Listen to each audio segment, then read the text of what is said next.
사도신경으로 우리 신앙 고백하도록 하겠습니다. 나는 전능하신 아버지 하나님, 전지의 창조주를 믿습니다. 나는 그의 유일하신 아들, 우리 주 예수 그리스도를 믿습니다. 그는 성령으로 잉태되어 동정녀 마리아에게 나시고 본디오 빌라도에게 고난을 받아 십자가에 못 박혀 죽으시고 장사된 지 사흘 만에 죽은 자 가운데서 다시 살아나셨으며 하늘에 오르시어 전능하신 아버지 하나님 우편에 앉아 계시다가 거기로부터 살아있는 자와 죽은 자를 심판하러 오십니다. 나는 성령을 믿으며 거룩한 공교회와 성도의 교제와 죄를 용서받는 것과 몸의 부활과 영생을 믿습니다. 아멘. 지금부터 대림절 둘째 주일 예배 하나님 앞에 올려드리도록 하겠습니다.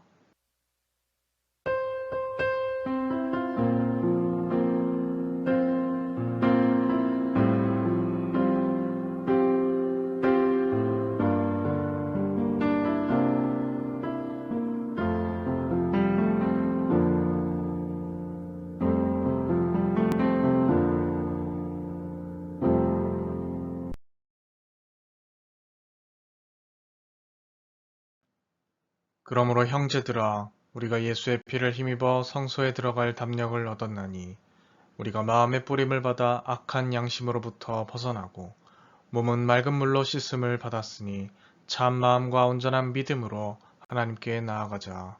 아멘. 예배 받으시기에 합당하신 주님, 감사와 찬송과 영광을 올려드립니다.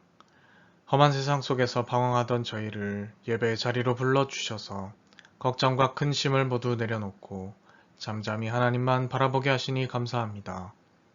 지친 저희의 마음은 주님 안에서 참 평안을 얻게 하시며 피곤한 몸은 안식을 누리게 하옵소서. 목마른 사슴처럼 갈급합니다, 주님. 은혜를 사모하는 심령마다 그 배에서 생수의 강이 넘치도록 충만하게 채워 주옵소서. 예수님의 이름으로 기원하옵나이다. 아멘. 성시교도 하도록 하겠습니다. 여호와여, 주께서 주의 땅에 은혜를 베푸사 야곱의 포로된 자들이 돌아오게 하셨으며 주의 백성의 죄악을 사하시고 그들의 모든 죄를 덮으셨나이다. 내가 하나님 여호와께서 하실 말씀을 들으리니 무릇 그의 백성 그의 성도들에게 화평을 말씀하실 것이라. 그들은 다시 어리석은 대로 돌아가지 말지로다. 진실로 그의 구원이 그를 경외하는 자에게 가까우니 영광이 우리 땅에 머무르리이다. 인애와 진리가 같이 만나고 의와 화평이 서로 입맞추었으며 진리는 땅에서 솟아나고 의는 하늘에서 굽어보도다. 여호와께서 좋은 것을 주시리니 우리 땅이 그 산물을 내리로다. 의가 주의 앞에 앞서가며 주의 길을 닦으리로다. 아멘. 시간 공동으로 낭독하며 드리는 기도의 시간입니다. 스크린 화면 참조하시면서 낭독하시며 기도하시겠습니다. 죄인들을 멸시하지 않으시며 참 마음으로 회개하는 자를 외면하지 않으시는 하나님, 그 크신 사랑과 자비하심을 의지하여 이 시간 모든 죄를 낱낱이 고백하며 참여하는 기도를 드립니다. 2023년이 채 한 달도 남지 않은 이 시간, 지나간 한 해를 돌아봅니다. 하나님의 영광을 가리며 어둡게 살아왔습니다. 구원받은 하나님의 백성임을 자처하면서도 세상 풍조를 따라서 탄식하며 원망하며 불평하며 살았습니다. 견고한 믿음으로 하나님을 의뢰하는 대신에 아침 안개와 같은 세상 권세와 덧없는 재물을 의지한 채 살아왔습니다. 오 주님, 거룩함과 경건함과 신실함을 저버리고 너무나도 쉽게 세상과 짝하여 살았던 우리의 모든 잘못을 용서해 주옵소서. 예수님의 이름으로 이 고백의 기도를 드립니다. 아멘. 이 시간 한 주간을 돌아보며 하나님과 나만 아는 죄들을 내려놓으며 참여하고 예배 은혜를 부어달라고 기도하시겠습니다.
진심으로 뉘우치고 또 하나님 앞에 용서를 구하는 자에게 주시는 용서의 말씀 함께 봉독하도록 하겠습니다.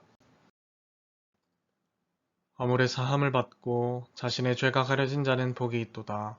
마음에 간사함이 없고 여호와께 정죄를 당하지 아니하는 자는 복이 있도다. 아멘. 하나님께 찬양 올려드리도록 하겠습니다.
오늘 하나님께서 우리에게 주신 말씀은 마가복음 1장 1절에서부터 8절까지 말씀입니다.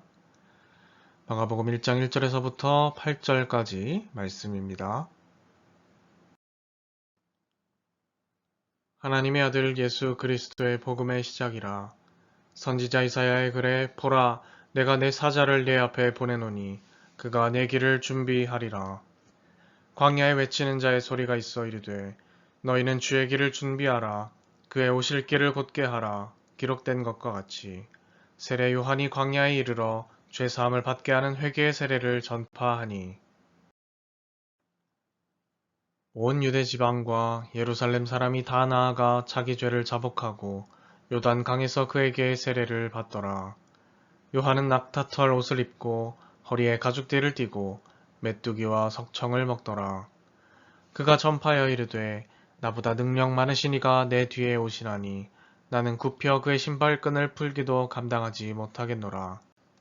나는 너희에게 물로 세례를 베푸었거니와 그는 너희에게 성령으로 세례를 베푸시리라. 아멘. 네, 개별 말씀 돌아섬과 기다림이라는 제목으로 이렇게 나누도록 하겠습니다. 네, 여러분 한 주간도 잘 지내셨습니까? 대림절 둘째 주 예배를 드리고 있습니다. 이제 벌써 2주 후면 크리스마스가 우리에게 찾아오게 되죠. 지난주 우리는 대림절 첫째 주를 맞아서 주님의 오심을 기다리는 자세에 대해서 함께 나눈 바가 있습니다. 주님의 다시 오심이라는 것은 그때와 나를 아무도 알지 못하기 때문에 우리가 늘 깨어서 기다려야 한다라고 나누었고, 그 깨어있음이라는 것은 바로 지금 이 순간을 하나님의 나라가 완성된 그런 종말처럼 여기고 살아가는 것이다, 이렇게 나눴었습니다. 오늘도 마찬가지로 주님의 다시 오심을 기다리는 이 대림절 둘째 주에 우리가 어떻게 주님을 기다릴 것인가, 이것에 대해서 나눠 보고자 합니다. 오늘은 돌아섬과 기다림이라는 제목으로 말씀을 전하려고 하는데요. 대림절 주님을 기다리는 기다림과 이 돌아섬이라는 것은 굉장히 밀접한 관련이 있습니다. 어쨌든 우리가 제목만 봤을 때는 오늘 주제는 회개를 열심히 하라는 얘기겠구나, 그렇게 생각이 날 겁니다. 사실 처음 제목을 정할 때 회개를 통한 기다림으로 하려고 했죠. 그런데 그렇게 할 때 엄청나게 많은 오해와 편견이 생길 것 같아서 일부러 돌아섬과 기다림으로 제목을 정해봤습니다.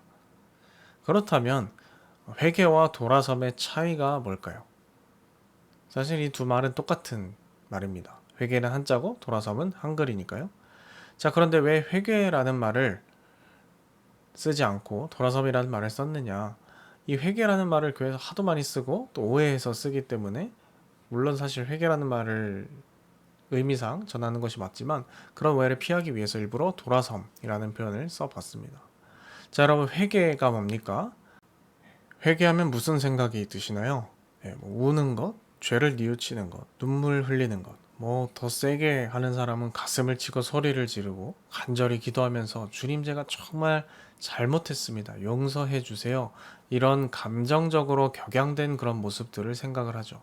그러나 바로바로 이 부분 때문에 제가 회개라는 말을 굳이 쓰지 않고 돌아섬이라는 말을 사용한 겁니다.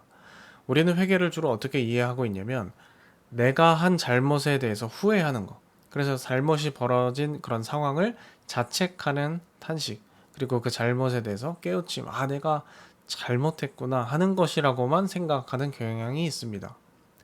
물론 여러분, 회개는 이런 감정들을 동반할 수 있고요, 또 동반해야 하겠죠. 그 사람이 진실되게 자기의 죄를 바라본다면 후회와 깨우침, 또 자기에 대한 자책의 과정이 당연히 있어야만 할 겁니다. 그러나 여러분, 이것은 회개의 과정이지 회개 그 자체라고 볼 수는 없습니다.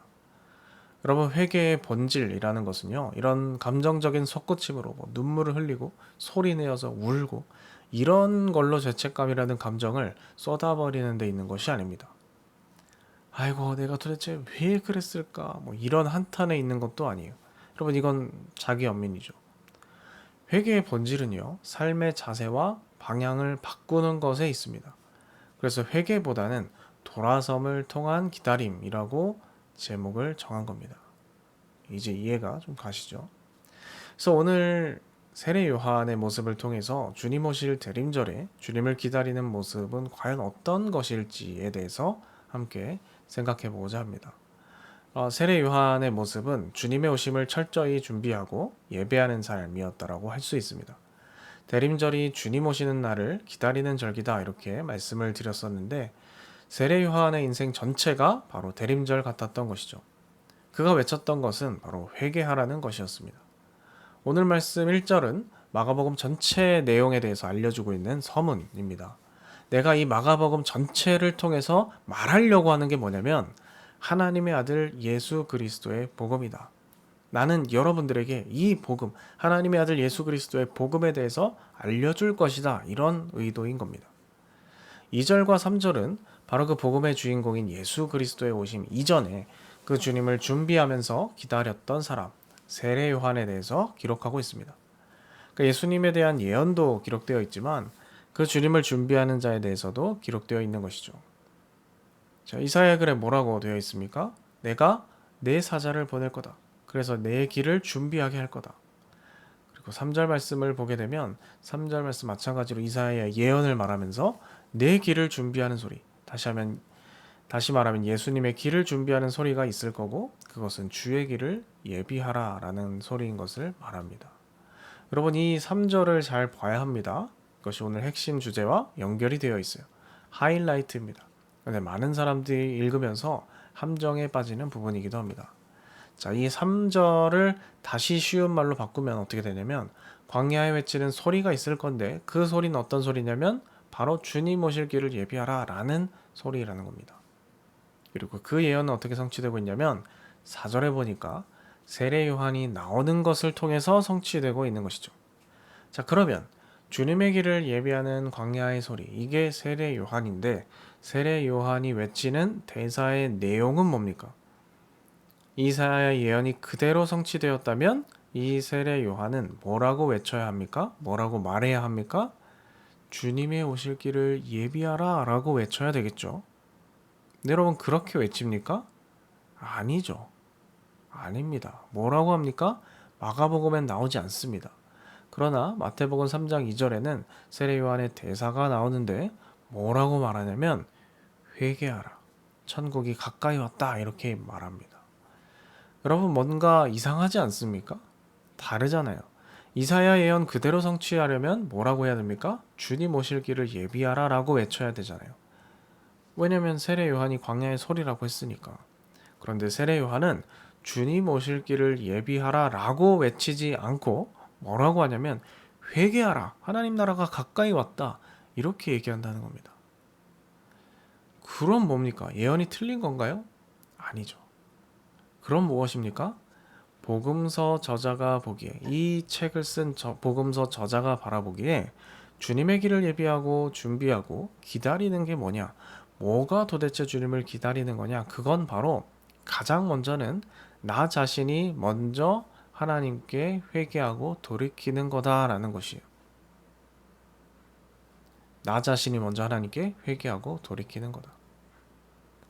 그 회개는 아까 서두에 설명을 드렸듯이 감정적인 소모와 눈물 흘림, 그래서 죄책감이 해소되고 혹은 예배나 성찬식 같은 종교 의식을 통해서 심리적인 안정감을 느끼는 데 있는 것이 아니고 나의 생활 방식과 내가 움직이는 존재 방식, 그 삶의 방향 자체를 나의 중심에서 하나님께로 옮기는 것을 말하는 겁니다. 그러니까 흔히 말하는 우리가 남을 때렸다, 부모님 말씀을 안 들었다, 이런 어떤 파편적인 잘못에 대한 뉘우침과 용서를 구하는 것이 회개가 아닙니다. 내가 살아가는 생활 방식이 하나님을 주님으로서 모시는 게 아니라면 내 삶 속에 하나님의 교제 속에서 그 말씀과 원리가 작동하고 있지 않다면 남 때리지 않고 부모님 말씀 잘 듣고 음란한 생각을 품지 않아도요. 그것은 성경의 기준에 회개하지 않은 것이라는 거예요. 그러니까 여러분 이것을 잘못 착각하면 안 됩니다. 이 회개라는 건 단순히 윤리적으로 착하게 살아라는 것이 아니에요. 당연히 그걸 포함하겠지만 그게 핵심이 아니라는 말씀을 드립니다. 그러니까 마가복음 1절이 말하고 있는 것처럼 하나님의 아들 예수 그리스도 그분께로 내 삶이 변화되는 것이 핵심입니다. 행동과 사고의 생활 방식 그 자체, 신분과 존재의 변화가 하나님께로 향하도록 바뀌는 겁니다.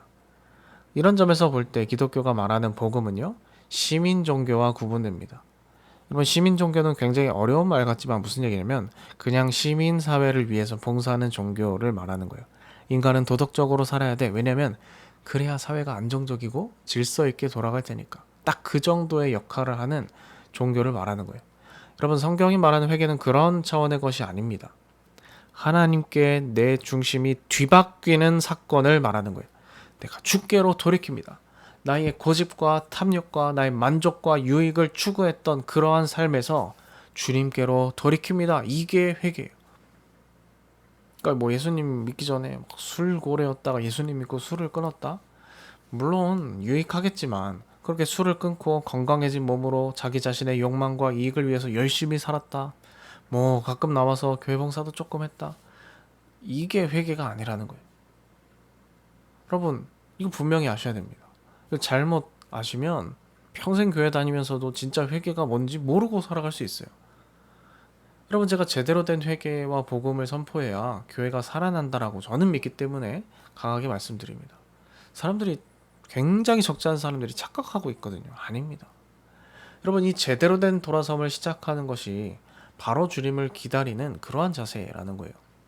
그래서 저는 똑같은 표현이지만 돌아섬이라는 표현을 훨씬 더 선호합니다. 그려지잖아요.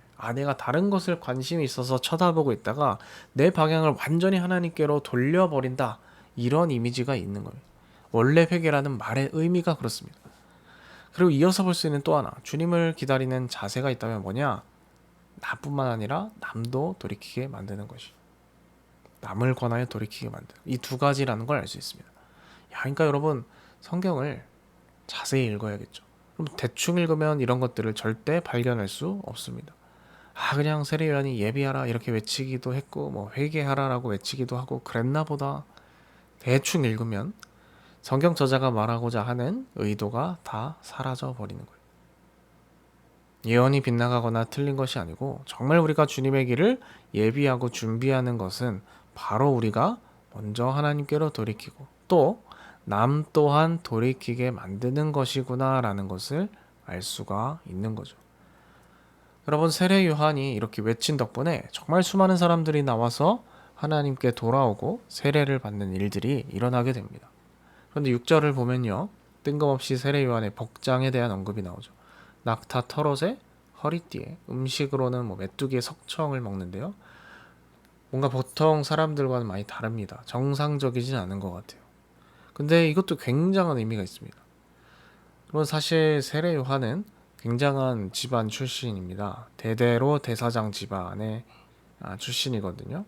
아버지가 제사장입니다. 아버지가 제사장이니 원래대로 하면 세례 요한도 제사장을 물려받았죠. 그러면 무슨 옷을 입고 다니겠습니까? 원래 같으면 제사장, 좋은 옷이겠죠. 상류층이었겠죠. 그런데 광야에서 낙타털 옷을 입고 있어요. 무슨 의미일까요?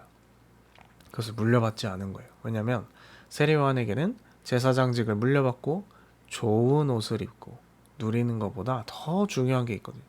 뭐냐? 주님의 길을 예비하는 것입니다. 다시 말하면 남들로 하여금 주님께로 돌이키게 만드는 것. 이것이 그의 관심사였습니다. 낙타털 옷은 뭐냐? 광야의 환경에 최적화된 복장입니다. 작업복인 거죠. 주님의 길을 예비하는 것이 최고의 관심사이기 때문에 모든 자기의 생활 방식을 거기에 집중해서 맞춘 겁니다. 그러니까 옷을 간소하게 입은 다음에 가죽띠를 메고 메뚜기와 석청, 이것도 자세히 말하면 시간상 제약이 되니까 간단히 말하자면 곤충 메뚜기라기보다는 여기서 말하는 이 메뚜기라는 것은 누가복음 보면 탕자의 비유가 나오는데 그 탕자가 재산을 탕진한 다음에 먹으려고 했던 열매인 쥐염 열매를 가리킵니다. 이 두 개의 원어가 같습니다. 그러니까 세례요한이 실제로 메뚜기를 먹었다기보다는 이 열매를 먹었다는 거죠. 음식도 마찬가지예요. 죽지 않을 정도로만 끼니를 때웠다라는 겁니다. 그러니까 사람의 기본 조건이 의식주의인데 이 의식주 세계가 다 형편없는 거죠. 제사장 가문 출신이 왜 이렇게 비루하게 삽니까? 그것은 관심이 오직 주님의 길을 예비하는 것이기 때문에 그렇습니다. 이렇게 외치니까 사람들이 그의 이야기에 관심을 갖고 정말로 자신의 죄를 뉘우치고 세례 요한에게 세례를 받으러 나오기 시작하는 거예요. 예루살렘 온 유대 사방에서 자기의 삶을 돌이키려 온 거죠. 그러니까 남들에게만 회개하라고 소리 지르는 것이 아니고 자기 삶 자체가 전적으로 주님을 위한 삶에 맞춰져 있기 때문에 거기서 나오는 호소력이 사람들의 마음을 울리는 거예요. 그러니까 남을 회개시키려면 내가 먼저 제대로 회개를 해야 한다라는 진리를 우리에게 보여주고 있습니다. 자, 여러분, 세 번째 우리가 본받아야 할 이 모습이 있다면 온전히 하나님만 높였다라는 거예요. 사실 이 정도 카리스마와 대중들을 휘어잡는 능력이 있었다면 본인이 좀 더 주도적으로 생색도 내고 사람들이 이 복음을 믿고 따를 때 좀 자기도 믿고 따르게 하고 싶어하는 그런 욕구가 있었을 법한데도 세례 요한은 어떻게 했냐면 철저히 하나님만을 높였다는 거예요. 7절에 나보다 능력 많으신 이가 오신다. 나는 아무것도 아니고 너희가 따라야 할 분은 내가 아니라 그분이다. 나는 그분의 신발끈 푸는 것도 부담스러워. 이렇게 겸손히 자신을 낮추고 주님만을 높이는 삶의 자세가 그에게 있었다라는 거예요. 그런 점에서 일부 교회들이 계속해서 사유화의 문제가 불거지는 것은 참 심각한 것이라고 할 수 있습니다. 세습을 한다. 그럼 교회가 목회자의 것입니까? 아니죠. 성도의 것입니까? 아닙니다. 교회는 하나님의 소유입니다. 하나님께만 영광 돌리는 것이 교회의 사명인 줄 믿습니다. 우리 개개인의 삶도 하나님을 높이는데 사용되어야 할 것입니다. 말씀을 정리해보고자 합니다. 우리가 이 대림절 마가복음을 통해서 또 세례 요한의 삶을 통하여서 주님을 어떻게 기다려야 할 것인가 이렇게 나누어 봤습니다. 첫째는 나 자신이 온전히 하나님께 돌이키는 것, 예수 그리스도를 주인으로 모시면서 내 삶의 가치관과 삶의 방식 그 자체를 바꾸는 그런 돌이킴이 필요하다라는 말씀을 드렸죠. 둘째는 그것으로 그치는 것이 아니라 세례 요한이 그러했던 것처럼 남도 주님께로 돌이킬 수 있도록 외치고 돕는 것이 필요하겠습니다. 이것을 위해서는 세례 요한이 그러했던 것처럼 그 말을 전하는 자기 자신이 가장 먼저 본이 되어야 하겠죠. 세 번째는 하나님께만 영광 돌리는 겁니다. 사람들이 칭찬하거나 박수갈채를 보내고 관심이 쏟아질 때 그것을 자기 것으로 취하고 즐기는 것이 아니라 겸손히 하나님께로 그 관심을 돌릴 수 있는 것이 필요합니다. 여러분, 이 세 가지는 신앙인이라면 누구나 필요로 하는 것들입니다. 이 세 가지 모습이 우리에게 없다면 우리는 그 사람을 복음을 믿는 사람이라거나 회개한 사람이라고 말할 수 없을 겁니다. 미안하지만.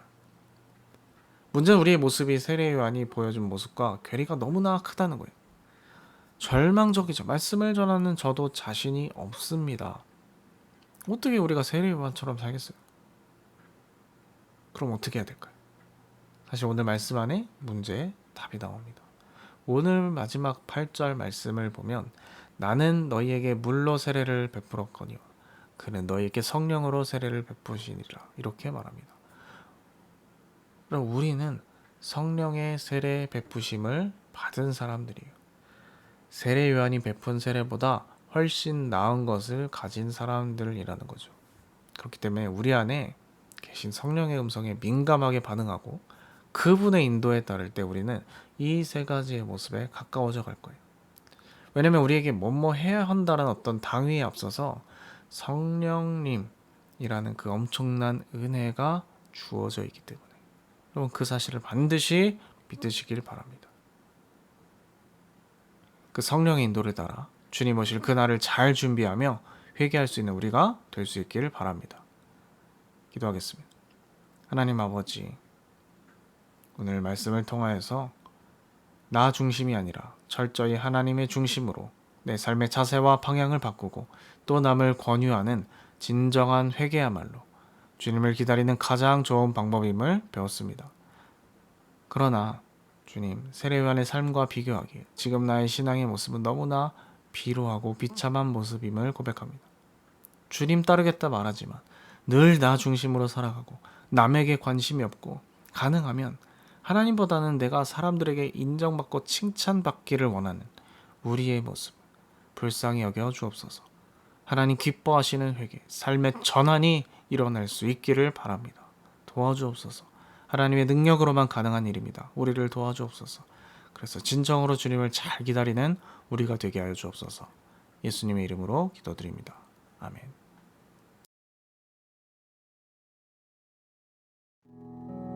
이 시간 주신 말씀을 기억하며 함께 합심으로 기도하도록 하겠습니다.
시간 말씀을 읽고 결단하며 우리의 것을 하나님 앞에 올려드리도록 하겠습니다. 계좌는 참고하여 주시기 바랍니다. 주가 일하시네 찬양 함께 드리도록 하겠습니다.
하나님 아버지, 오늘도 주님의 이름을 높이고 찬양하며 귀한 말씀을 통하여 깨닫게 하심을 감사드립니다.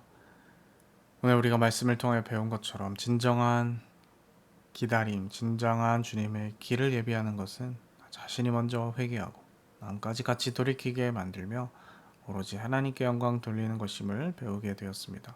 주님, 저희들이 이 교훈을 가슴 깊이 새기고 우리 일상의 삶 가운데 늘 주님을 높이며 온전한 돌아섬으로 주님을 기쁘시게 하는 저희들 되게 하여 주옵소서. 주님 앞에 작은 정성을 바칩니다. 우리의 돌아섬에 대한 징표로서 주님 앞에 결단하며 이 예물을 드리오니 기뻐 받아주시고, 주님 앞에 바쳐진 이 예물이 다른 이들까지 돌이키는 귀한 일에 잘 쓰여질 수 있도록 도와주옵소서. 함께 하실 줄 믿사오며 이 모든 말씀 예수님의 이름으로 기도드립니다. 아멘. 죽도록 예배 마치도록 하겠습니다. 지금은 우리 구주 예수 그리스도의 은혜와 하나님 아버지의 극진하신 사랑하심과 성령의 인도 역사 충만케 하심이 오늘 함께 말씀을 듣고 진정으로 주님을 기다리며 대림절이 둘째 주 주님의 길을 예비하며 그렇게 나아가기를 마음속에 다짐하는 주님의 자녀들 백성들 머리 위에 지금부터 영원까지 함께 하시기를 축원하옵나이다. 아멘.